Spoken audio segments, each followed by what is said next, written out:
Нападот кај Мирјанина црква пред нешто повеќе од еден месец е напад кој беше познат за институциите, тврди нападнатиот Мехмет Усеинов од Берово. Пред камерите на Имнет телевизија сведочи дека тогаш бил нападнат од луѓе со кои соработувал, па вели дека се било претходно планирано.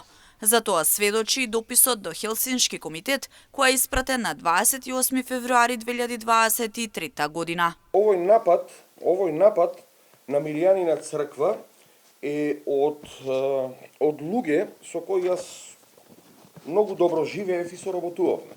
Меѓутоа на крај испадна работа да ја не сум бил случајно кај нив.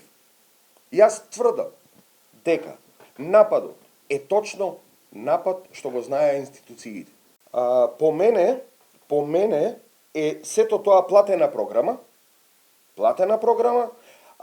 ставени неточно точни диагнози и со време и прогресија и малтретирање ми го тоа прават. Сакаа да докажат дека сум шизофреничен. Ја продолжува Усеинов својата приказна. Сите случувања и настани околу него започнале во 2012 година, а вмешано е неговото семејство.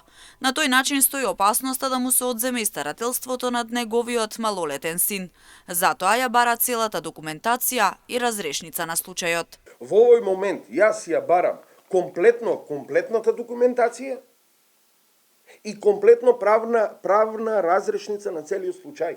Нападот на Мирјанина црква е точно господата Радосављевичи се напишани во дописот каде што јас барам правна разрешница и документи, правам допис до Хелсиншки комитет, после огромното малтретирање од психологот и стручниот тим. Усеинов беше нападнат кон средината на месец мај кај Мирјанина црква во Штип. Со камења беше нападнат со видливи траги на неговото тело.